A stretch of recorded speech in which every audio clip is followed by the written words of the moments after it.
Hello everyone I welcome you all on official YouTube channel BJM विश्व ज्ञान मंत्रा। मैं ਤੁਹਾਡੇ ਸਾਰਿਆਂ ਦਾ ਵਿਸ਼ਵ ਗਿਆਨ ਮੰਤਰਾ ਦੇ ऑफिशियल यूट्यूब ਚੈਨਲ ਤੇ ਸਵਾਗਤ ਕਰਦੀ ਹਾਂ। ਜਿਵੇਂ ਕਿ ਤੁਸੀਂ ਸਾਰੇ ਜਾਣਦੇ ਹੋ ਜੀ, ਆਪਾਂ ਏਟੀਟੀ ਕੈਡਰ ਲਈ ਓਪਨ ਐਮਸੀਕਿਊ ਸੀਰੀਜ਼ ਸਟਾਰਟ ਕੀਤੀ ਹੈ, ਜਿਸ ਦੇ ਅੰਦਰ ਹੁਣ ਤੱਕ ਜਿਹੜੀ ਆਪਾਂ 17 ਵੀਡੀਓਜ਼ ਜਿਹੜੀ ਡਿਸਕਸ ਕਰ ਚੁੱਕੇ ਹਾਂ। 340 ਕੁਐਸਚਨ ਜਿਹੜੇ ਜੀ ਹੁਣ ਤੱਕ ਅਸੀਂ ਡਿਸਕਸ ਕਰ ਚੁੱਕੇ ਹਾਂ ਜੀ। ਅੱਜ ਆਪਣੀ ਸੀਰੀਜ਼ ਦਾ 18ਵਾਂ ਪਾਰਟ ਹੈ ਜਿਹੜਾ ਆਪਾਂ ਡਿਸਕਸ ਕਰਨ ਜਾ ਰਹੇ ਹਾਂ। ਤਾਂ ਪਲੀਜ਼ ਜੀ ਤੁਸੀਂ ਵੀਡੀਓ ਨੂੰ ਜ਼ਿਆਦਾ ਤੋਂ ਜ਼ਿਆਦਾ ਲਾਈਕ ਸ਼ੇਅਰ ਜ਼ਰੂਰ ਕਰਿਆ ਕਰੋ, ਤਾਂ ਕਿ ਜਿਹੜੇ ਹੈ ਸਾਨੂੰ ਵੀ ਤੁਹਾਡੇ ਤੋਂ ਐਪਰੀਸ਼ੀਏਸ਼ਨ ਮਿਲੇ ਤੇ ਤੁਹਾਡੇ ਲਈ ਅਸੀਂ ਇਸੇ ਤਰ੍ਹਾਂ ਦੀਆਂ ਨਵੀਆਂ ਹੋਰ ਵੀਡੀਓਜ਼ ਤੇ ਹੋਰ ਕਨਸੈਪਟ ਕਲੀਅਰ ਕਰਨ ਵਾਲੇ ਟੌਪਿਕ ਜਿਹੜੇ ਉਹ ਲੈ ਕੇ ਆ ਸਕੀਏ। ਤਾਂ ਜਲਦੀ ਤੋਂ ਜਲਦੀ ਵੀਡੀਓ ਨੂੰ ਲਾਈਕ ਸ਼ੇਅਰ ਤੇ ਚੈਨਲ ਨੂੰ ਸਬਸਕ੍ਰਾਈਬ ਕਰ ਦਿਓ। ਫਿਰ ਆਪਾਂ ਵਧਦੇ ਹਾਂ ਜੀ ਅੱਜ ਦੇ ਕੁਐਸਚਨਸ ਵੱਲ। ਹਾਂਜੀ, ਦੇਖਦੇ ਹਾਂ ਜੀ ਅੱਜ ਦਾ ਪਹਿਲਾ ਕੁਐਸਚਨ ਜੀ ਤੁਹਾਡੇ ਸਾਹਮਣੇ। Magnetic effect of current was discovered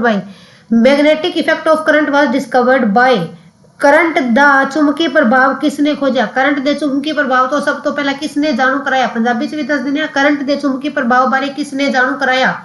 किसने सानू करंट दे जिहड़े चुंबकी प्रभाव बारे दस्या सी जी। कौन है जिन्हां ने सानू करंट दे चुंबकी प्रभाव बारे दस्या। ऑप्शन ए है जी ओरेस्टेड, ऑप्शन बी है जी फैराडे, ऑप्शन सी है जी बोर, ऑप्शन डी है जी एम्पीयर। ਇਹਨਾਂ ਵਿੱਚੋਂ ਕੌਣ ਸਨ ਜਿਨ੍ਹਾਂ ਨੇ ਸਾਨੂੰ ਚੁੰਬਕੀ ਪ੍ਰਭਾਵ ਬਾਰੇ ਦੱਸਿਆ ਕਰੰਟ ਦੇ। ਤਾਂ ਕਰੈਕਟ ਆਨਸਰ ਹੈ ਜੀ ਆਪਣੇ ਕੋਲ ਆਪਸ਼ਨ ਨੰਬਰ ਏ। ओरेस्टेड ने जिहड़ा है जी सानू दस्सिया सी करंट दे चुंबकी प्रभाव बारे। किसने दस्सिया सी जी सॉरी ओरेस्टेड जिहड़े है जी उन्होंने आपां नू दस्सिया सी करंट दा चुंबकी प्रभाव की हुंदा है। उन्होंने की कीता सी जी, उन्होंने एक करंट वाहक तार सी जी, एक सर्किट सी मान लो सॉरी एक करंट वाहक तार सी जी, उस दे थल्ले उन्होंने चुंबकी सूई रखी। उन्होंने की रखी जी, उस थल्ले उन्होंने आप चुंबकी सूई रखी ते फिर सर्किट के अंदरों करंट लगाया। फिर की कीता जी, सर्किट के अंदर उन्होंने करंट लगाया सॉरी तो की जी उन्होंने की देखा कि एक करंट वाहक तार सी, उहदे अंदरों करंट लगाया ते उहदे थल्ले की सी जी चुंबकी सूई पई सी। चुंबकी सूई नूं उसदे नेड़े रखिया। चुंबकी सूई सी, आ चुंबकी सूई है मान लो, ਇਹ ਚੁੰਬਕੀ ਸੂਈ ਰੱਖੀ ਜੀ ਉਹਨਾਂ ਨੇ। ਤਾਂ ਕੀ ਦੇਖਿਆ, ਜਦੋਂ ਇਸ ਤਾਰ ਦੇ ਅੰਦਰੋਂ ਕਰੰਟ ਲੰਘਾਇਆ ਗਿਆ, ਤਾਂ ਚੁੰਬਕੀ ਸੂਈ ਜਿਹੜੀ ਡਿਫਲੈਕਟਡ ਹੋ ਗਈ। ਚੁੰਬਕੀ ਸੂਈ ਜਿਹੜੀ ਇਸਨੇ ਆਪਣੀ ਜਗ੍ਹਾ ਬਦਲ ਲਈ, ਚੁੰਬਕੀ ਸੂਈ ਨੇ ਜਗ੍ਹਾ ਬਦਲ ਲਈ।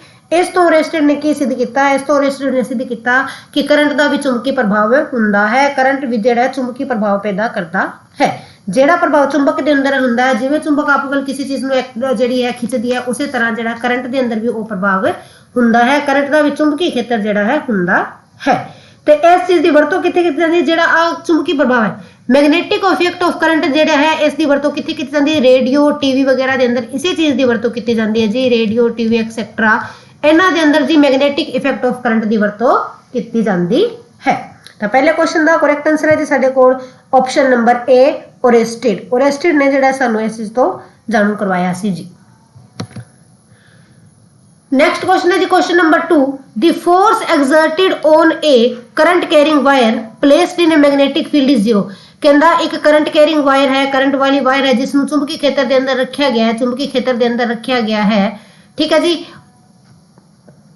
उस उत्ते लग्या बल 0 कदों होए, उस उत्ते लग रहा बल की है जी 0। कहंदे इस ते जिहड़ा बल लग रहा है, इस ते जिहड़ा फोर्स लग रहा है, वो की है जी 0 है। तो कहंदा जिहड़ी चुंबकी तार है, जिहड़ी करंट वाहक तार है, तार ਅਤੇ ਜਿਹੜੀ ਹੈ ਮੈਗਨੈਟਿਕ ਫੀਲਡ ਦਾ ਖੇਤਰ ਹੈ, ਜੋ ਵੀ ਇਸ ਦੇ ਆਲੇ ਦੁਆਲੇ ਮੈਗਨੈਟਿਕ ਫੀਲਡ ਦਾ ਖੇਤਰ ਹੈ, ਉਹਨਾਂ ਵਿਚਕਾਰ ਕਿੰਨੇ ਡਿਗਰੀ ਦਾ ਐਂਗਲ ਹੈ, ਕਿੰਨੇ ਡਿਗਰੀ ਦਾ ਕੋਣ ਹੈ। ਇਹਨੇ ਕੀ ਪੁੱਛਿਆ ਕਿ ਇੱਕ ਜਿਹੜਾ ਹੈ ਇੱਕ ਕਰੰਟ ਵਾਹਕ ਤਾਰ ਨੂੰ ਚੁੰਬਕੀ ਖੇਤਰ ਵਿੱਚ ਰੱਖਿਆ ਗਿਆ ਹੈ ਤੇ ਉਸ ਉੱਤੇ ਲੱਗਣ ਵਾਲਾ ਬਲ 0 ਹੈ। ਤਾਂ ਚੁੰਬਕੀ ਤਾਰ ਤੇ ਤਾਂ ਕਰੰਟ ਵਾਹਕ ਤਾਰ ਅਤੇ ਚੁੰਬਕੀ ਖੇਤਰ ਵਿਚਕਾਰ ਕਿੰਨੇ ਡਿਗਰੀ ਦਾ ਕੋਣ ਹੈ। ਦੁਬਾਰਾ ਸੁਣ ਲਓ ਪੰਜਾਬੀ ਵਿੱਚ।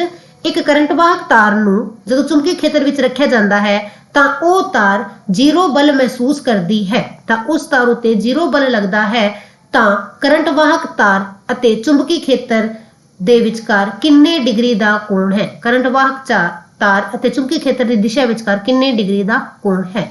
ਆਪਸ਼ਨ ਏ ਹੈ ਜੀ ਸਾਡੇ ਕੋਲ 45 ਡਿਗਰੀ, ऑप्शन बी है जी 60 डिग्री, ऑप्शन सी है 90 डिग्री, ऑप्शन डी 180 डिग्री। किन्ने डिग्री का होएगा जी। तो देखो ਆਪਾਂ ਨੂੰ ਪਤਾ ਹੈ ਸਾइन ਦੀ ਵੈਲਿਊ ਸਭ ਤੋਂ ਵੱਧ ਕਿੰਨੀ ਹੁੰਦੀ ਹੈ, sin 180 ਹੁੰਦਾ ਜੀ 1। sin ਦੀ ਮੈਕਸਿਮਮ ਵੈਲਿਊ ਕਿੰਨੀ ਹੁੰਦੀ ਹੈ 1। sin ਦੀ ਮੈਕਸਿਮਮ ਵੈਲਿਊ 1 ਹੁੰਦੀ ਹੈ।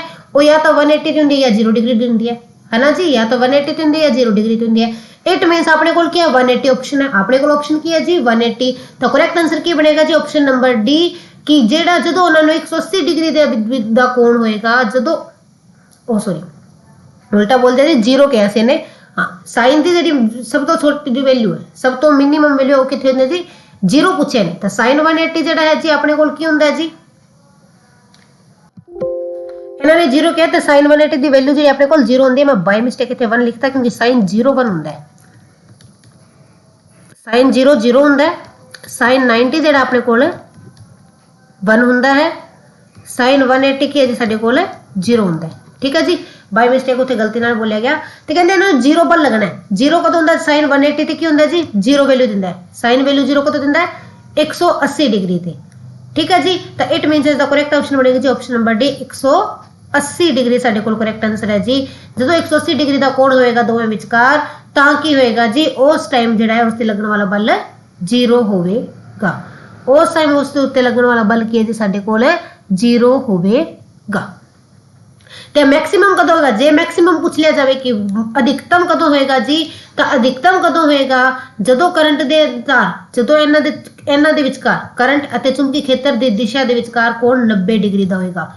जदों 90 डिग्री का होएगा तां की होएगा जी मैक्सिमम होएगा, अधिकतम होवेगा। क्यों? क्योंकि साइन 90 ते किन्ने दिंदा 1, ते हाईएस्ट वैल्यू साइन दी की है जी 1 हुंदी है, साइन 90 ते दिंदा है 1 वैल्यू, तो हाईएस्ट वैल्यू ऑफ साइन दी की हुंदा 1।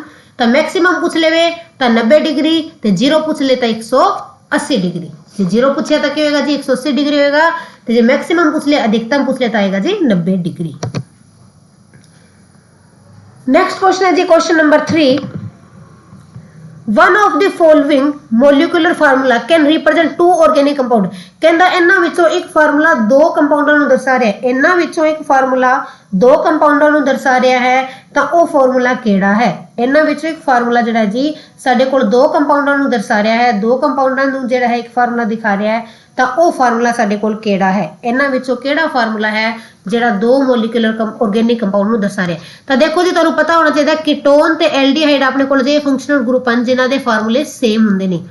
कीटोन ते एल्डिहाइड दे फार्मूले साडे कोल की है जी सेम हुंदे ने, इन्हां दे फंक्शनल ग्रुप सेम ने, पर इन्हां दे अंदर फर्क की है कि एक दे अंदर तां जी मिडल दे अंदर लगदी है टर्म, एक दे अंदर जिहड़ी है कॉर्नर ते जिहड़ी आपां ला सकदे हां, पर एक दे अंदर की है जी सिर्फ ते सिर्फ मध्य विचकार जिहड़ा है फार्मूला लगदा है, फंक्शनल ग्रुप विचकार लगता है।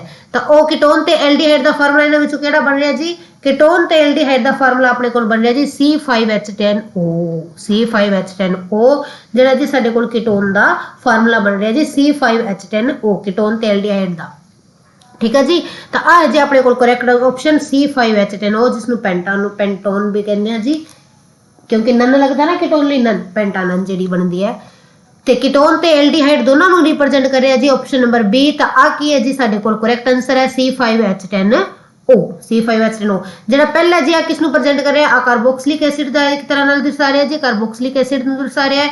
जिहड़ा अपने कोल C5H10O2 है जी, आ गलत हो गया, C5H10O2 जिहड़ा है जी आ अपन दिखा रहा है कार्बोक्सिलिक एसिड नूं, ते C5H12O एक है जी अल्कोहल दा है, 5 2 दा 10 + 2 बने ना, एक है जी अल्कोहल नूं दर्शा रहा है, ये अल्कोहल ग्रुप नाल रिलेटेड है। ते C5H12 किस नाल है जी? ये तां N नाल है, अल्केन ग्रुप नाल रिलेटेड है जी अपने कोल C5H12 तां जी अल्केल ग्रुप नाल है। 5 है तां क्या जी आ तां पेंटेन बनदी है साडे कोल, आता जी पेंटेन है, आ कार्बोक्सिलिक ग्रुप दा है जी पेंटेन। ठीक है जी, ते आ जिहड़ा जी साडे कोल की बनदा है, आ बनदा अपने कोल कीटोन ते एल्डिहाइड दोनों नूं दर्शा रहा है। तो करेक्ट आंसर है जी अपने कोल ऑप्शन नंबर बी C5H10O। ते इसदा जिहड़ा मौलिक कंपाउंड नेम है जी वो तुसीं कमेंट सेक्शन ते दसो, मैं तुहानूं नहीं दस्सिया कंपाउंड दा नेम की बनेगा एल्डिहाइड दे अकॉर्डिंग अते कीटोन दे अकॉर्डिंग इसदा नाम की बनेगा। बी ऑप्शन दा कमेंट सेक्शन ते इसदा कमेंट करो कि बी ऑप्शन दा नाम की बनेगा, बी ऑप्शन दा नाम साडे कोल की बनेगा। नेक्स्ट क्वेश्चन है जी क्वेश्चन नंबर 4 साडे कोल, when ethanol react with sodium metal, जदों इथेनॉल सोडियम मेटल नाल रिएक्ट करदी है, जदों इथेनॉल सोडियम मेटल नाल रिएक्ट करदी है, इट फॉर्म 2 प्रोडक्ट्स। तो वो 2 चीज़ां बनांदियां ने, इट फॉर्म 2 प्रोडक्ट्स। तो की है जी 2 प्रोडक्ट बनाउंदी है, वो प्रोडक्ट किहड़े-किहड़े हन? वो प्रोडक्ट किहड़े-किहड़े हन? तो आपां जी इथेनॉल नूं रिएक्ट करा के देख लैंदे हां। तुहानूं इथेनॉल दा फार्मूला पता होना चाहिए, CH3CH2OH आपां करांदे हां इस नूं सोडियम दे नाल रिएक्ट। आ लो जी आपां लिखे सोडियम, ठीक है जी, इनू सोडियम के नाल रिएक्ट कराया तो अपने को बनेगा जी 2CH3H2O Na + H2 हाँ जी, हाइड्रोजन गैस बाहर निकलेगी कि निकलेगी जी, हाइड्रोजन गैस बाहर निकल। आ किस चीज का फार्मूला हूं दसो, इस फार्मूले का नाम की बनेगा, आ किस चीज का फार्मूला है, 2CH3H2ONe। आ किस चीज का फार्मूला है जी, ए जी सोडियम इथोक्साइड, किस चीज है जी, सोडियम इथोक्साइड। ਆ ਸਾਡੇ ਕੋਲ ਫਾਰਮੂਲਾ ਹੈ ਜੀ ਸੋਡੀਅਮ ਇਥੋਕਸਾਈਡ ਦਾ। ਤਾਂ ਇਸ ਦੇ ਨਾਲ ਕੀ ਬਣੇਗਾ, ਜਦੋਂ ਇਥੇਨੋਲ ਨੂੰ ਆਪਾਂ ਸੋਡੀਅਮ ਮੈਟਲ ਨਾਲ ਰਿਐਕਟ ਕਰਾਉਂਦੇ ਹਾਂ, ਜਦੋਂ ਇਥੇਨੋਲ ਨੂੰ ਸੋਡੀਅਮ ਮੈਟਲ ਨਾਲ ਰਿਐਕਟ ਕਰਾਉਂਦੇ ਹਾਂ ਤਾਂ ਸਾਡੇ ਕੋਲ ਕੀ ਬਣਦਾ ਜੀ, ਸੋਡੀਅਮ ਇਥੋਕਸਾਈਡ ਬਣਦਾ ਹੈ ਤੇ ਹਾਈਡਰੋਜਨ ਗੈਸ ਬਾਹਰ ਨਿਕਲਦੀ ਹੈ। ਕੀ ਹੁੰਦਾ ਜੀ, ਸੋਡੀਅਮ ਇਥੋਕਸਾਈਡ ਬਣਦਾ ਹੈ ਤੇ ਹਾਈਡਰੋਜਨ ਗੈਸ ਬਾਹਰ ਨਿਕਲਦੀ ਹੈ। ਤਾਂ ਕਰੈਕਟ ਆਪਸ਼ਨ ਬਣਦੀ ਹੈ ਜੀ option number D, sodium ethoxide and hydrogen. ਕੀ ਬਣਦੀ ਹੈ ਜੀ, sodium ethoxide and hydrogen.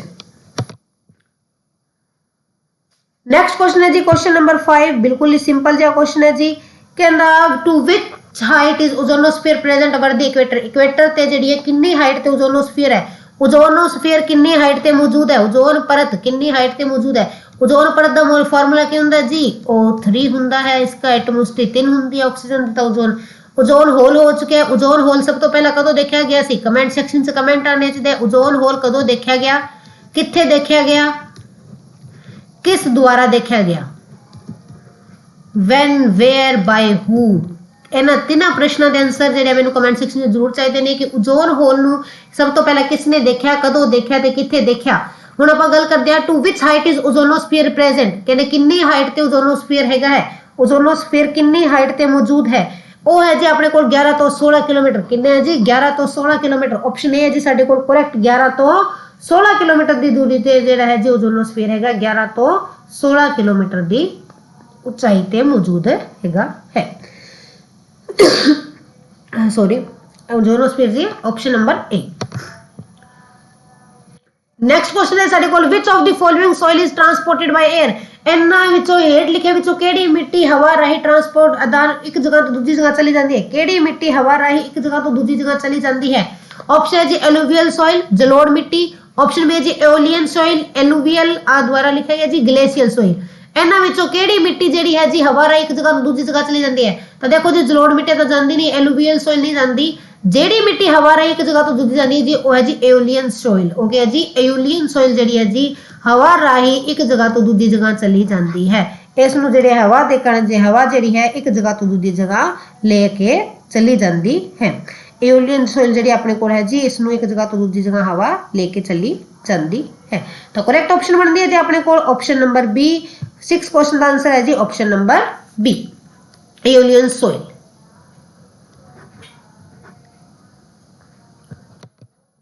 Next question है जी साडे कोल the contraction and expansion movement of the wall of the food pipe is called.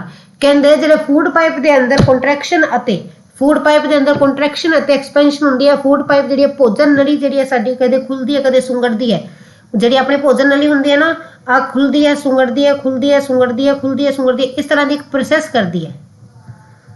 ਠੀਕ ਹੈ ਜੀ, ਇਸ ਤਰ੍ਹਾਂ ਦਾ ਪ੍ਰੋਸੈਸ ਕਰਦੀ ਹੈ ਭੋਜਨ ਨਲੀ ਜਿਹੜੀ ਹੈ। ਤਾਂ ਕਹਿੰਦੇ ਜਿਹੜੀ ਇਸ ਦੀ ਪ੍ਰੋਸੈਸ ਹੈ ਇਸ ਤਰ੍ਹਾਂ ਦੀ ਪ੍ਰੋਸੈਸ ਕਰਨ ਜਿਸ ਤਰ੍ਹਾਂ ਨਾਲ ਪ੍ਰੋਸੈਸ ਕਰਦੀ ਹੈ ਇਸ ਪ੍ਰੋਸੈਸ ਨੂੰ ਕੀ ਕਿਹਾ ਜਾਂਦਾ ਹੈ। ਇਸ ਪ੍ਰੋਸੈਸ ਦਾ ਨਾਮ ਦੱਸਣਾ ਹੈ ਜੀ ਆਪਾਂ ਕਿ ਇਸ ਪ੍ਰੋਸੈਸ ਨੂੰ ਕੀ ਕਹਿੰਦੇ ਨੇ। ਜਿਹੜੀ ਇਸ ਦੀ ਕੰਟਰੈਕਸ਼ਨ ਤੇ ਐਕਸਪੈਂਸ਼ਨ ਦੀ ਪ੍ਰੋਸੈਸ ਹੈ, ਜਿਹੜੀ ਇਸ ਦੀ ਕੰਟਰੈਕਸ਼ਨ ਅਤੇ ਐਕਸਪੈਂਸ਼ਨ ਦੀ ਜਿਹੜੀ ਪ੍ਰੋਸੈਸ ਹੈ ਇਸ ਨੂੰ ਕੀ ਕਹਿੰਦੇ ਹਾਂ।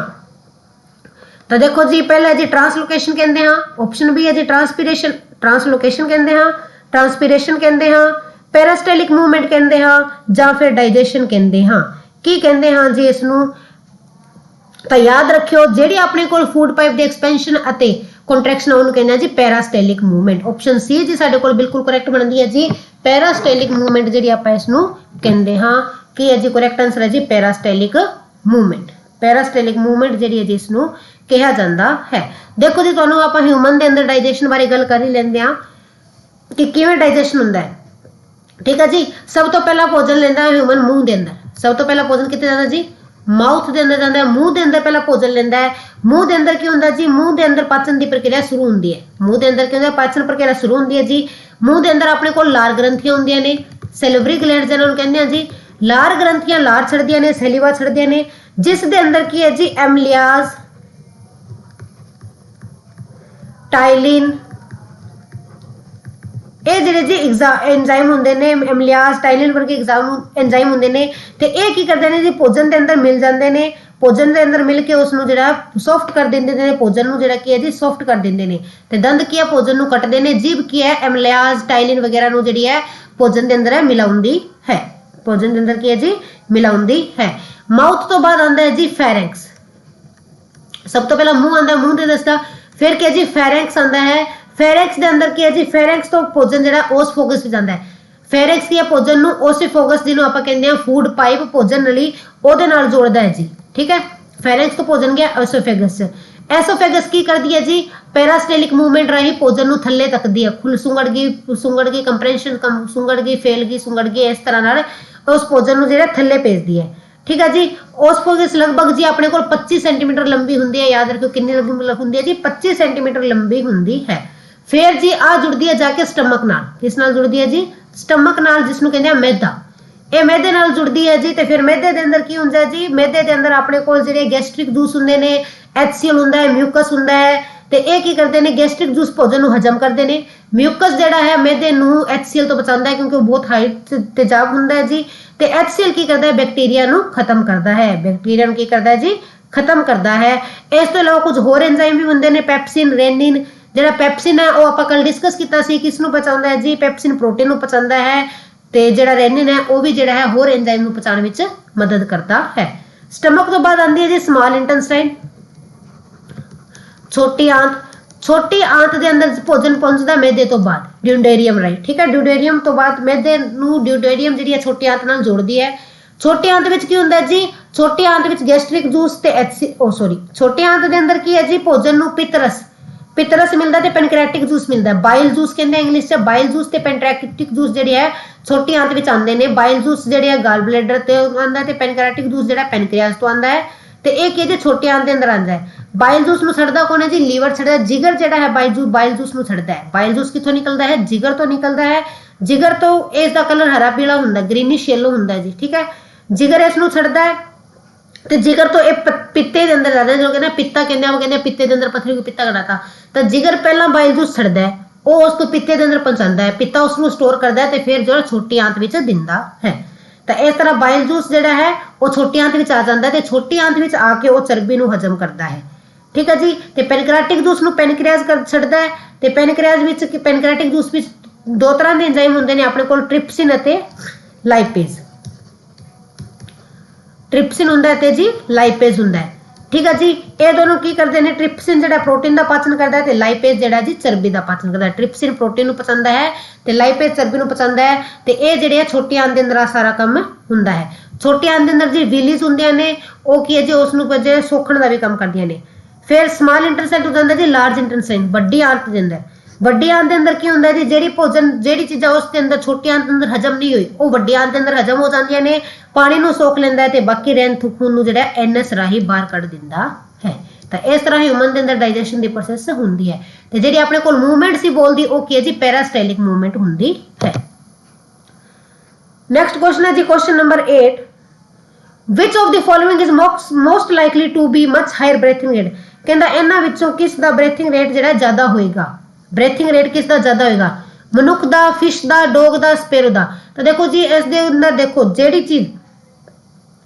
इसका करेक्ट आंसर है जी अपने को फिश दा जिहड़ा है जी ब्रेथिंग रेट जिहड़ा अपने को ज़्यादा होएगा क्योंकि जिहड़ा एक्वेटिक एनिमल्स हुंदे ने जली जंतु हुंदे ने एक्वेटिक एनिमल हुंदे ने जी एक्वेटिक एनिमल्स जिहड़े है उन्हां दा ब्रेथिंग रेट फस्ट हुंदा है टेरिस्ट्रियल थलियां नालों जली जंतुआं दा रसां क्रिया दी दर थली जंतुआं तो तेज हुंदी है क्योंकि जिहड़ी पानी दे अंदर ऑक्सीजन है जी वो हवा दे अंदर मौजूद ऑक्सीजन तो घट हुंदी है इसलिए जिहड़े जली है जी वो ज़्यादा स्पीड नाल जिहड़ी है क्रिया करते हैं जल्दी नाल साह क्रिया जिहड़ी वो लेंदे हैं ठीक है जी एक तो ब्रेथिंग रेट फिश के अंदर इस कारण ज़्यादा होंगी है क्योंकि एक्वेटिक है जली है तो जली जल के अंदर ऑक्सीजन घट होंगी है इस कारण उन्होंने तेजी नाल जिहड़ी साह क्रिया करनी पैंदी है दूजा की है जी जो स्मॉलर साइज पे भी डिपेंड करता है क्योंकि आकार इसका छोटा होंदा है मछली का आकार छोटा होंदा है तो इस दे अंदर जिहड़ा है साह क्रिया जी है वो तेज होंदी है क्यों होंदी है क्योंकि देखो आकार छोटा है तो उसका जिहड़ा वॉल्यूम ते सरफेस एरिया दे रेशो है वो वध जांदा है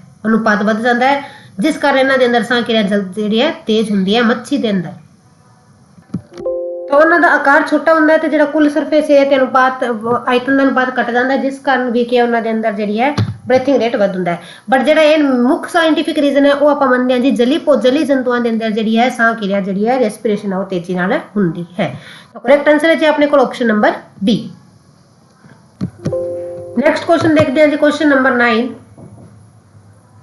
क्वेश्चन नंबर 9 है जी साडे कोल how much energy does a 100 watt electric bulb transfer in 1 minute.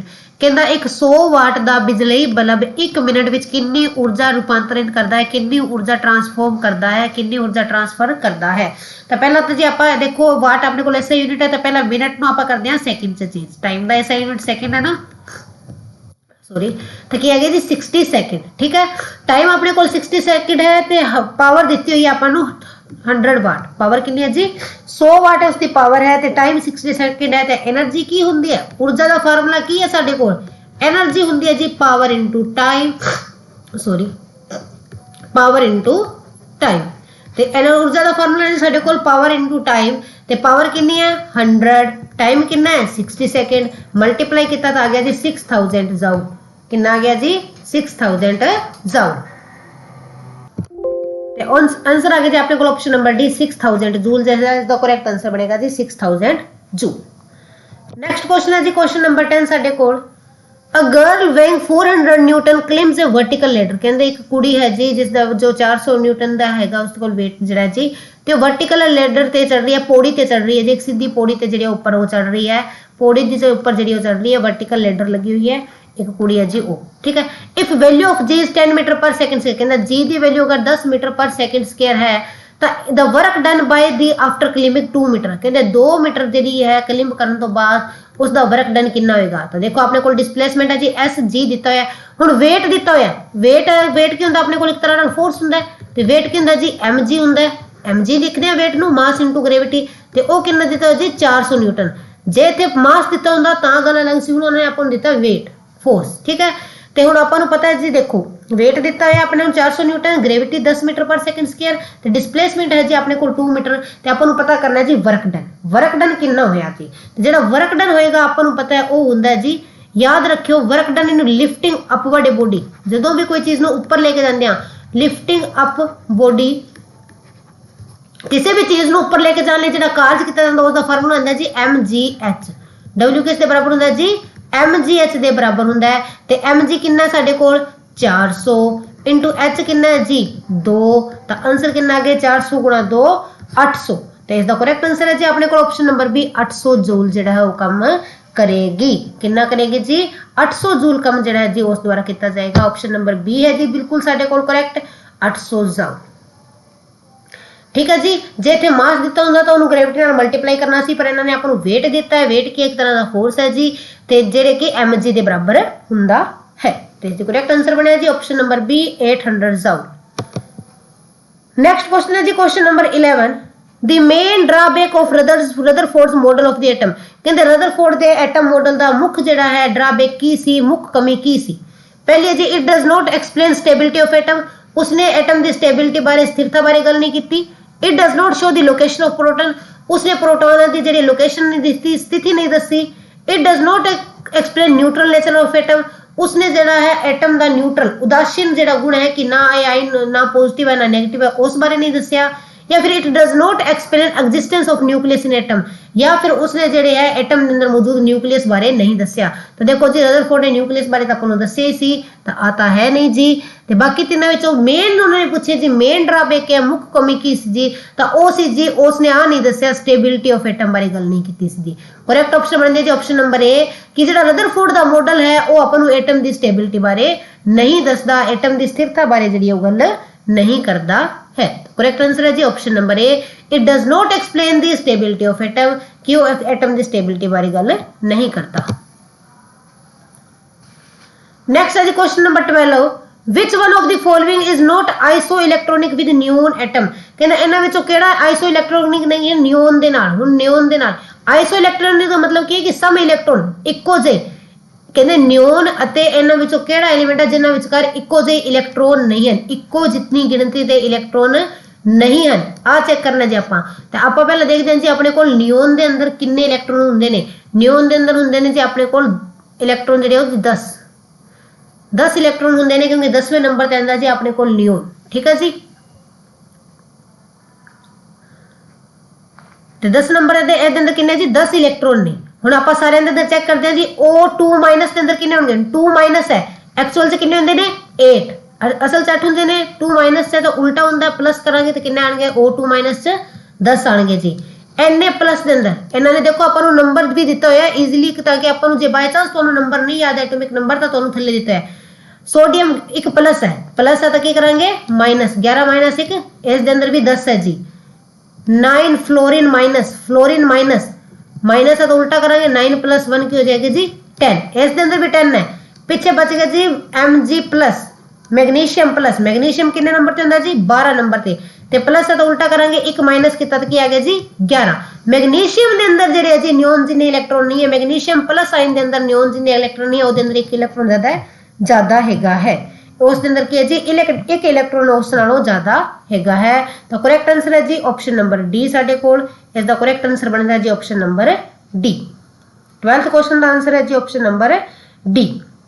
ठीक है जी, देखो उन्होंने की किया नियोन दे नाल नियोन वर्गी इलेक्ट्रॉन नहीं है, उन्होंने कहा कि जिन्ने नियोन के अंदर इलेक्ट्रॉन है उन्ने इलेक्ट्रॉन नहीं है, उस तो घट जा वधन। तो आपां की कीता जी सारियां दे अंदर जिहड़ा है इलेक्ट्रॉनां दी गिनती जिहड़ी वो चेक कर ली ते वो देख लिया कि किस दे अंदर जिहड़ा है अपने कोल इलेक्ट्रॉनां दी गिनती अलग है। ते वो आया जी अपने कोल मैग्नीशियम प्लस आयन, मैग्नीशियम दा जिहड़ा प्लस आयन है ਉਹਦੇ अंदर जिहड़े है इलेक्ट्रॉनां दी गिनती अपने कोल 11 आई, नियोन दे अंदर 10 ਹੁੰਦੇ। तो करेक्ट ऑप्शन बनी जी ऑप्शन नंबर डी। ठीक है जी, हुण वधदे अपने नेक्स्ट क्वेश्चन वाल क्वेश्चन नंबर 13। क्वेश्चन नंबर 13 की है जी साडे कोल देखदे हां the bells of a temple are made of large size. कहते मंदिर दियां घंटियां वड्डे साइज दियां हन, मंदिर दियां घंटियां वड्डे साइज दियां हन, इसदा की कारण है? It is for. हाँ जी, तो कहते जो मंदिर के अंदर घंटियां होंदियां ने वड्डे वड्डे साइज दी होंदियां ने, की रीजन है उन्होंने वड्डे साइज दे होण दा? मंदिर दियां घंटियां दे वड्डे साइज दा की कारण है? Producing sound of high pitch, कहते हाई पिच की जी साउंड पैदा करनी चाहिए, उस तरह की आवाज पैदा करनी जिसकी पिच जी उच्ची होंगी है। प्रोड्यूसिंग लाउड साउंड, तेज आवाज उच्ची आवाज पैदा करने होंगी है जी। Producing sound of high quality, ज्यादा गुणवत्ता वाली जी आवाज पैदा करने, या इंचांसिंग दी ब्यूटी, या फिर सुंदरता लई कि मंदिर की सुंदरता, मंदिर को 4 चांद लगाने के लिए। इन्हां विचों किहड़ी जिहड़ी रीजन है कि घंटियां दा साइज वड्डा हुंदा है? घंटियां दा साइज वड्डा क्यों हुंदा है? तो देखो जी जिन्नी वड्डी घंटी होगी लार्जर बेल, जिन्नी वड्डी घंटी होएगी तो की होएगा जी ਉਹਦੇ अंदर जी फ्रीक्वेंसी जी कट जाएगी, लो रेजोनेंट फ्रीक्वेंसी हो जाएगी। ਉਹਦੀ रेजोनेंट फ्रीक्वेंसी की है जी कट जाएगी, आवृत्ति की है जी घटेगी, आवृत्ति कट होएगी तो की होएगी जी साउंड जी है ज्यादा डिस्टेंस तय करेगी, मोर डिस्टेंस जी धुनी जी तय करेगी, फ्रीक्वेंसी कटेगी तो मोर डिस्टेंस तय करेगी, साउंड जी की करेगी धुनी ज्यादा जी दूरी तय करेगी, अते उस कारण की होएगा उच्ची आवाज आएगी, लाउड साउंड आएगी, उच्ची आवाज आएगी जी। साउंड की है जी उच्ची आएगी, लाउडर आएगी। तो करेक्ट ऑप्शन बन दिया जी option number B, producing loud sound, ज्यादा उच्ची आवाज पैदा कर ली। पिच ਵਧਾਉਣ ਨਾਲ पिच का कोई मतलब नहीं बनता जी, क्वालिटी का भी नहीं है जी, ब्यूटी मंदे सोहनी लगती है पर ब्यूटी लिए नहीं लगाई जाती, वो की है जी उच्ची आवाज पैदा करने लिए लाउड साउंड पैदा करने लगाई जाती है। वो लाउड साउंड क्यों पैदा करती है? क्योंकि जो वड्डियां होंदियां ने तो फ्रीक्वेंसी जी है रेजोनेंट फ्रीक्वेंसी आवृत्ति घट जाती है, आवृत्ति कटती है तो धुनी ज्यादा दूरी तय करती है, आवृत्ति कटती है तो धुनी ज्यादा दूरी तय करती है, ज्यादा दूरी तय करती है तो उच्ची आवाज पैदा करती है। तो करेक्ट आंसर है जी option number B. Next question है जी question number 14, when the pitch of the note, कहते जो नोट दी पिच है हारमोनियम राही नोट पैदा की जाती है, उस दी पिच नू घटाता, किस चीज नू घटाता? पिच नू जी लो करता तो वेवलेंथ ते की असर पवेगा? वेवलेंथ ते ऊपर की असर पवेगा? की होएगा जी पिच घटाती तो वेवलेंथ ऊपर की असर पवेगा। ठीक है जी, देखो जे अपने को इवें हुंदा जी, इन्हां दा रिलेशन हुंदा है कि जे वेवलेंथ छोटी है, पंजाबी दसदे हां, जे वेवलेंथ छोटी है तो उन्नी ही जिन्नी वेवलेंथ छोटी है उन्नी ही ज्यादा फ्रीक्वेंसी होगी। देखो हुणे आपां पिछे गल कीती है कि फ्रीक्वेंसी घटी, फ्रीक्वेंसी आवृत्ति घटी, दूरी वधी, साउंड ट्रेवल करने की दूरी वधी, साउंड की ट्रेवलिंग की दूरी की कहते हैं वेवलेंथ। आ गल मैं हुणे तुहानूं दसी तरंग लंबाई, दूरी नूं तरंग लंबाई कहते हैं धुनी के अंदर। तो देखो जे धुनी की तरंग लंबाई घट है, दूरी घटी तो आवृत्ति वधी, आवृत्ति वधी तो पिच वधी, पिच भी ज्यादा होएगी। तो देखो पिच हाई है, फ्रीक्वेंसी हाई है तो वेवलेंथ की है शॉर्ट है। हुण इन्होंने की किया है, when the pitch is lowered, pitch नू कट करता, पिच नू कटाती, फ्रीक्वेंसी कटेगी तो वेवलेंथ की होगी वधेगी। उल्टा होंदा ना, पिच कटी आवृत्ति कटी, आवृत्ति कट गई तो साउंड ज्यादा दूरी तय करेगी, ज्यादा दूरी तय करेगी तो उसकी तरंग लंबाई की है जी वध जाएगी। तो ऑप्शन नंबर सी साडे कोल करेक्ट बन जाए जी, इंक्रीज ਵਧੇਗੀ। ਜਦੋਂ ਆਪਾਂ ਪਿਚ ਨੂੰ ਲੋ ਕਰਾਂਗੇ ਹਾਰਮੋਨੀਅਮ ਦੀ ਤਾਂ ਵੇਵਲੈਂਥ ਜਿਹੜੀ ਹੈ ਸਾਊਂਡ ਦੀ ਨੋਟ ਦੀ ਉਹ ਕੀ ਹੈ ਜੀ ਵਧੇਗੀ, ਵੇਵਲੈਂਥ ਜਿਹੜੀ ਹੈ ਨੋਟ ਦੀ ਸਾਡੇ ਕੋਲ ਕੀ ਹੈ ਜੀ ਵੱਧ ਜਾਵੇਗੀ। ਨੈਕਸਟ ਹੈ ਜੀ ਕੁਐਸਚਨ ਨੰਬਰ 15 ਸਾਡੇ ਕੋਲ, ਲਾਰਜੈਸਟ ਬਲੱਡ ਸੈਲ ਆਰ, ਸਭ ਤੋਂ ਵੱਡੇ ਬਲੱਡ ਸੈਲ ਕਿਹੜੇ ਹੁੰਦੇ, largest blood cell are, largest blood cell ਜਿਹੜੇ ਸਾਡੇ ਕੋਲ ਕਿਹੜੇ ਨੇ ਤਾਂ ਉਹ ਹੈ ਜੀ ਮੋਨੋਕਾਈਟਸ। ਆਪਸ਼ਨ ਏ ਹੈ ਜੀ ਸਾਡੇ ਕੋਲ ਇਸ ਦਾ ਕਰੈਕਟ, ਮੋਨੋਕਾਈਟਸ ਜਿਹੜੇ ਹੈਗੇ ਜੀ ਲਾਰਜੈਸਟ ਬਲੱਡ ਸੈਲ ਹੁੰਦੇ ਹਨ। ਮੋਨੋਕਾਈਟਸ ਕੀ ਨੇ ਜੀ, ਲਾਰਜੈਸਟ ਬਲੱਡ ਸੈਲ ਹੁੰਦੇ ਹਨ। ਨੈਕਸਟ ਹੈ ਜੀ question number 16, which is not a function of epidermis. Epidermis ਦਾ ਕਿਹੜਾ ਮੇਨ ਫੰਕਸ਼ਨ ਨਹੀਂ ਹੈ, एपिडर्मिस टिश्यू का जिहड़ा है किहड़ा फंक्शन एपिडर्मिस का नहीं है, एपिडर्मिस का किहड़ा काम जिहड़ा है नहीं है। तो देखो जी एपिडर्मिस जिहड़ा है जी साडे कोल की करदा है, पहला तुहानूं दस दिंदे हां, फिर जिवें जिवें तुहानूं दस्सिया जाएगा कि एपिडर्मिस आ काम करदा है तो तुहानूं आपे ही पता चल जाऊगा जी कि इन्हां विचों उसदा किहड़ा काम नहीं है। तो देखो जी एपिडर्मिस टिश्यू कहंदा आउटर मोस्ट लेयर हुंदा प्लांट दी, पौधिਆਂ ਦੀ आउटर मोस्ट जिहड़ी बाहरली परत है जी उस दे अंदर पाया जाता है एपिडर्मिस। आउटर मोस्ट लेयर दे अंदर की पाया जाता है जी एपिडर्मिस टिश्यू पाया जाता है। तो ये की करता है, प्रोटेक्शन दिंदा है। की करता है जी, पहला काम आ की करता है जी प्रोटेक्शन दिंदा है, उसनू सुरक्षा प्रदान करता है। उस तो बाद इस दे अंदर की है जी गैसियस एक्सचेंज, गैसां दा आदान प्रदान भी करता है, गैसां दा आदान प्रदान गैसियस एक्सचेंज भी करता है। दूजा काम की करता है जी गैसियस एक्सचेंज जिहड़ा है करता है, ठीक है, गैसियस एक्सचेंज जिहड़ा है करता है। उस दे बाद जिहड़ा है जी आ अपने कोल होर की काम करता है, इस दे अंदर काफी सारे सैल हुंदे ने एपिडर्मिस दे जिहड़े ट्रांसपीरेशन दा काम भी करदे ने। किस दा काम करदे ने जी, ट्रांसपीरेशन दा काम भी करदे हन। हाँ जी, ते तीजा काम की करदा है, इस दे अंदर कुछ अजिहे सैल भी हुंदे ने जिहड़े कि जी ट्रांसपीरेशन दा काम भी करदे ने। किस दा काम करदे ने जी, ट्रांसपीरेशन दा काम करदे हन। तो देखो जी ये काम करदा है एपिडर्मिस टिश्यू। हुण ऑप्शन से देख लो किहड़ी ऑप्शन इहदे अंदर नहीं है, ऑप्शन है जी conduction of water, option number C. ਉਹ ਕੰਮ ਜਿਹੜਾ ਜੀ ਐਪੀਡਰमिस नहीं करता, ਐਪੀਡਰमिस ਦੇ ਅੰਦਰ ਵਾਟਰ ਦਾ ਕੰਡਕਸ਼ਨ ਜਿਹੜੀ ਹੈ ਨਹੀਂ ਹੁੰਦੀ। ਕੰਡਕਸ਼ਨ ਆਫ ਵਾਟਰ ਜਿਹੜਾ ਹੈ ਇਸ ਦਾ ਫੰਕਸ਼ਨ ਨਹੀਂ ਹੈ। एपिडर्मिस ਦਾ फंक्शन ਜਿਹੜਾ ਸਾਡੇ ਕੋਲ कंडक्शन ऑफ वाटर नहीं है। तो करेक्ट ऑप्शन है जी ऑप्शन नंबर सी। 16 क्वेश्चन का आंसर है जी option number C. Next question वाल बढ़ते हैं जी। क्वेश्चन नंबर 17 साडे सामने है जी, lime water react with chlorine to give. Lime water chlorine नाल मिलके की दिंदा है, लाइम वाटर क्लोरीन नाल मिलके की दिंदा है, lime water react with chlorine to give. Lime water जिहड़ा है क्लोरीन नाल मिलके की दिंदा है। तो देखो जी आपां रट्टे नहीं लाने ना, आपां क्रेमिंग करनी कि रट ले प्रश्न हाँ आ कराई सी लाइम वाटर आ गया तो इसका आंसर आएगा, इथेनॉल आ गया तो इस दे अंदर आएगा नहीं जी। आपां रिएक्शन बना के देखांगे ताकि पेपर च आपां नूं रिएक्शन याद होनी चाहिए, क्या लाइम वाटर के फार्मूले वगैरह आपां नूं याद होने चाहिए। बाय चांस तुसीं कोई चीज़ ना सुनी तां भी आपां जिहड़ी आ ओह रिएक्शन करके जिहड़ी उसदा आंसर देख सकीए। तो हुण देखदे हां जी आपां लाइम वाटर, लाइम वाटर नूं की कहंदे आ जी कैल्शियम हाइड्रोक्साइड। लाइम वाटर दा कैमिकल नेम की है जी कैल्शियम हाइड्रोक्साइड। ठीक है जी, कैल्शियम हाइड्रोक्साइड तो कैमिकल नाम याद कर लोगे तो भी फार्मूले बना लोगे। कैल्शियम हाइड्रोक्साइड का फार्मूला की होंदा जी CaOH2। CaOH2 होंदा जी। इस नूं किस दे नाल रिएक्ट कराना आपां क्लोरीन नाल, क्लोरीन नाल रिएक्ट कराना है जी।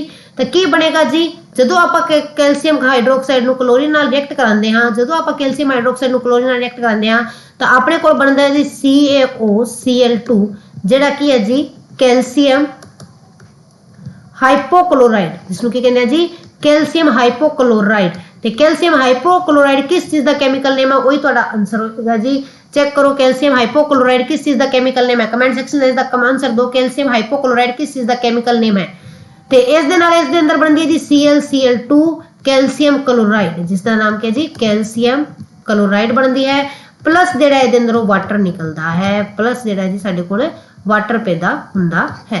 ਤਾਂ ਇਹ जी केमिकल इक्वेशन ਜਦੋਂ ਆਪਾਂ कैल्शियम हाइड्रोक्साइड ਨੂੰ क्लोरीन ਨਾਲ ਲਾਈਮ ਵਾਟਰ ਨੂੰ ਕਹਿੰਦੇ कैल्शियम हाइड्रोक्साइड, कैल्शियम हाइड्रोक्साइड ਨੂੰ क्लोरीन ਨਾਲ ਰਿਐਕਟ ਕਰਾਉਂਦੇ ਹਾਂ ਤਾਂ कैल्शियम हाइपोक्लोराइड ਬਣਦਾ ਹੈ, कैल्शियम क्लोराइड ਬਣਦਾ ਹੈ ਤੇ ਪਾਣੀ ਬਾਹਰ ਨਿਕਲਦਾ ਹੈ। ਤੇ कैल्शियम हाइपोक्लोराइड ਜਿਹੜਾ ਹੈ, कैल्शियम हाइपोक्लोराइड ਜਿਹੜਾ ਹੈ ਜੀ ਇਹ ਹੁੰਦਾ ਹੈ ਜੀ ਆਪਣੇ ਕੋਲ chemical name of bleaching powder. Bleaching powder बनता है जी लाइम वाटर क्लोरीन ਨਾਲ ਰਿਐਕਟ ਕਰਕੇ ਕੀ ਦਿੰਦਾ ਹੈ, ब्लीचिंग पाउडर ਦਿੰਦਾ ਹੈ। ਕੀ ਦਿੰਦਾ ਹੈ ਜੀ, ब्लीचिंग पाउडर ਦਿੰਦਾ है। तो करेक्ट आंसर है जी ऑप्शन नंबर अपने कोल A bleaching powder. Bleaching powder साडे कोल की है जी करेक्ट आंसर है। नेक्स्ट क्वेश्चन है जी question number 18 brine is a, brine is an, brine की है, ब्राइन किस नु कहंदे हां तो याद रखियो जी ब्राइन की है जी, brine aqua solution of sodium chloride है, नमक दा पानी दे अंदर घोल है, नमक दा पानी दे अंदर घोल है, aqua solution of sodium chloride. ਜਿਹੜਾ नमक है उस दे पानी दे अंदर घोल ਨੂੰ ਕੀ ਕਹਿੰਦੇ ਆ ਜੀ, ਆਪਾਂ ਕਹਿੰਦੇ ਹਾਂ ब्राइन, NaCl ਦੇ ਪਾਣੀ ਦੇ ਅੰਦਰ ਜਿਹੜਾ ਘੋਲ ਹੈ ਉਸ ਦੇ एक्वा सोल्यूशन ਨੂੰ ਆਪਾਂ ਕਹਿੰਦੇ ਆ ब्राइन। ਤਾਂ करेक्ट आंसर ਬਣਦੀ ਹੈ ਜੀ option number C, aqueous solution of sodium chloride is known as brine. Next question है जी क्वेश्चन नंबर 19 ਸਾਡੇ ਕੋਲ कहता Ag2S रिएक्ट विद H2SO4, कहता Ag2S H2SO4 ਨਾਲ रिएक्ट करके की बनाता है, Ag2S H2SO4 ਨਾਲ रिएक्ट करके की बनाता है। ਤਾਂ ਆਪਾਂ रिएक्ट करा ਦਿੰਦੇ ਹਾਂ ਜੀ, ਸਾਨੂੰ ਨਹੀਂ ਪਤਾ, ਅਸੀਂ ਤਾਂ ਰਿਐਕਸ਼ਨ ਬਣਾ ਕੇ ਦੇਖਾਂਗੇ ਕੀ ਕਰਦਾ ਹੈ। ਤਾਂ ਜਦੋਂ ਇਹਨੂੰ ਰਿਐਕਟ ਕਰਨਗੇ ਤਾਂ ਆਪਣੇ ਕੋਲ ਬਣੇਗਾ ਜੀ Ag2SO4। ਅੱਜ ਇੱਕ ਡਬਲ ਡਿਸਪਲੇਸਮੈਂਟ ਰਿਐਕਸ਼ਨ ਹੁੰਦਾ ਹੈ, ਆ ਕੀ ਹੈ ਜੀ ਇੱਕ ਡਬਲ ਡਿਸਪਲੇਸਮੈंट रिएक्शन है। Ag2SO4 बनेगा तो H2S बनेगा, की बनेगा जी हाइड्रोजन सल्फाइड, इन्हू कहते हैं जी हाइड्रोजन सल्फाइड बनेगी अते नाल की बनेगा जी सिल्वर सल्फेट। Ag किसका साइन है, सिल्वर दा, ते SO4 सल्फेट, सिल्वर सल्फेट ते हाइड्रोजन सल्फाइड जिहड़ा अपने कोल बनेगा जी जदों आपां इस नूं रिएक्ट करावांगे H2SO4 दे नाल तां की बनेगा जी हाइड्रोजन सल्फाइड ते सिल्वर सल्फेट। तो करेक्ट ऑप्शन है जी अपने कोल ऑप्शन नंबर बी साडे कोल करेक्ट है जी Ag2SO4 प्लस H2S। ते केड़ा रिएक्शन है, आ एक साडे कोल जी डबल डिस्प्लेसमेंट रिएक्शन है, दोहरी विस्थापन क्रिया है। केड़ी क्रिया जी, दोहरी विस्थापन क्रिया जिहड़ी है जी आ साडे कोल हैगी है। नेक्स्ट क्वेश्चन है जी question number 20 organism phenotypical similar but genotypically different. कहते ऑर्गेनिज्म जो फेनोटाइपिकली सिमिलर है, फेनोटाइपिकल रेशियो जो फेनोटाइपिकली जो सिमिलर है इको जी है पर जेनोटाइपिकली डिफरेंट है तो की कहांगे, तो याद रखियो जी उन्होंने कहांगे हेट्रोजाइगोस। की कहांगे जी हेट्रोजाइगोस कहा जाता है जो फेनोटाइपिकल सिमिलर होवे पर जेनोटाइपिकल सिमिलर ना होवे तो की कहते हैं जी हेट्रोजाइगोस कहते हैं, तो दोवें होण तो की कहते हैं होमोजाइगोस। तो इसका करेक्ट आंसर है जी ऑप्शन नंबर ए हेट्रोजाइगोस इस नूं जिहड़ा जी कहा जाता है। तो आ सन जी अज दे टॉप 20 साइंस दे MCQ। अज दे लई इन्ना ही, thanks and have a nice day. उम्मीद है कि तुसी सारे ने जी फिजिक्स की मैराथन क्लास देखी होगी, जिन्होंने स्टूडेंट्स ने मैराथन क्लास नहीं देखी वो जो मैराथन क्लास जरूर लगाओ। ਉਹਦੇ अंदर जी पिछे एक आप पार्ट 1 मैराथन फिजिक्स का जोड़ा जी हुण तक डिस्कस कर चुके हैं, ਉਹਦੇ अंदर आप फिजिक्स का 70% डिस्कस किया है जी, तो वो बड़े ही अच्छे तरीके आपकी तरफों मैं तुहानूं कराया है। तो उस क्लास में जरूर लगाओ तो कमेंट करके दसो कि जी केमिस्ट्री की मैराथन भी लगानी चाहिए है कि नहीं। जे तुसीं चाहते हो केमिस्ट्री की मैराथन भी लगानी है तो कमेंट सैक्शन से कमेंट जरूर करियो कि केमिस्ट्री की मैराथन लगाओ, क्योंकि पहले आप फिजिक्स पूरी करांगे जी, एक मैराथन क्लास आप फिजिक्स की होर लेके आवांगे, फिर केमिस्ट्री की मैराथन भी लेके आवांगे। जिस तरह का तुहाडा रिस्पोंस आएगा, जे तुसीं रिस्पोंस करोगे कि हाँ जी मैराथन क्लास लगाओ, मैम इस MCQ सीरीज लगाओ, आ चीज़ कराओ, तो तुहाडे जिहड़े व्यूज़ नूं देख के तुहाडे लई जिहड़े उस तरह का सोर्स असीं तुहानूं अवेलेबल करावांगे। ठीक है जी, जिस तरह का सोर्स तुसीं चाहते हो, तुहानूं नोट्स चाहिए है, तुहानूं MCQ टेस्ट चाहिए है, टेस्ट सीरीज चाहिए है, या फिर ऑनलाइन यूट्यूब ते वीडियोज़ चाहिए ने, मैराथन सीरीज चाहिए, क्वेश्चन दी चाहिए है, या फिर किसी भी सब्जेक्ट नाल रिलेटेड तुहानूं जिहड़ी भी चाहिए है वो कमेंट जिहड़े तुसीं कमेंट सैक्शन से जरूर करिया करो, ताकि जिवें दी तुहाडी डिमांड होएगी उसी तरह का जिहड़ा मटीरियल तुहाडे लई असीं तैयार करके लियावांगे। तो प्लीज़ जिहड़ी वीडियो नूं लाइक शेयर जरूर करिया करो ते चैनल नूं सबसक्राइब कर दो, क्योंकि जब तुसीं शेयर करोगे तो बहुत सारे बच्चों का ही फायदा होना जी। Thanks and have a nice day.